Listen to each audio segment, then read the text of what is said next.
A talk fest or vehicle for change. Each year the question as some 190 of the world's countries come to the United Nations. This year, though, elements combine to create a genuine sense of anticipation. After 8 months in office, a US president engaging with the UN like no predecessor has before. Barack Obama will address the General Assembly. He'll hold a series of meetings on the sidelines of the gathering, and he'll become the first ever US leader to chair a meeting of the Security Council.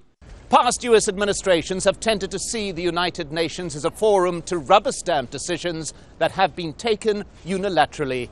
The current president, however, appears intent on securing multilateral agreements, potentially the most wide-ranging of which is the issue of climate change, which will occupy the first formal session.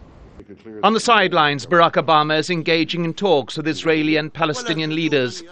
The backdrop of the UN asserting an involvement of the organization that many believe was not always welcomed by the US in the past. And in the Security Council, the US president chairing discussion about the rights of members to nuclear capability and issues of nuclear disarmament. The long-lasting dispute over Iran's capabilities, for example, now perhaps a matter for international discussion rather than national directive. Adding flavour to the mix, the presence of the world's longest-serving leader, after 40 years as Libyan President Gaddafi, attending the General Assembly for the first time.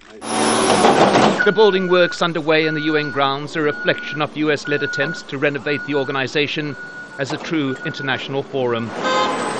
But the inevitable gridlock that accompanies a General Assembly, not the only point of irritation to New Yorkers or the US population at large. Many in this country insisting that its interests are best served by direct US action rather than through forms of international mediation.